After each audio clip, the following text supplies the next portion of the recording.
अस्सलाम वालेकुम नाजरीन, वेदर अपडेट के साथ एक नई वीडियो में आपकी खिदमत में हाजिर हुए हैं। आपको बताते चलें आज की सबसे बड़ी और इंतहाई अफसोसनाक खबर सामने आ रही है। महकमा मौसमियात ने इंतहाई ख़तरनाक तरीन हाई अलर्ट जारी कर दिया है। आने वाले दिनों में मुल्क पाकिस्तान में एक बार फिर बड़ी तबाही हो सकती है। तो मैं आपको मुकम्मल तफसील के साथ आगाह करता हूँ। उससे पहले वीडियो को लाइक और चैनल को सब्सक्राइब लाजमी कर दें ताकि आपको हमारी नई वीडियो सबसे पहले मिलती रहे।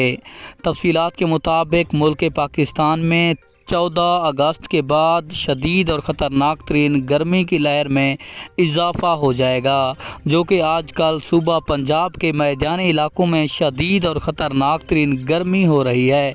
तो मुल्क के बेशतर इलाकों में शदीद और ख़तरनाक तरीन गर्मी की लहर में मज़ीद इजाफ़ा होने का इम्कान है, जबकि ख़तरनाक तरीन गर्मी की वजह से घरों से बाहर ना निकलने की हिदायत जारी की गई है।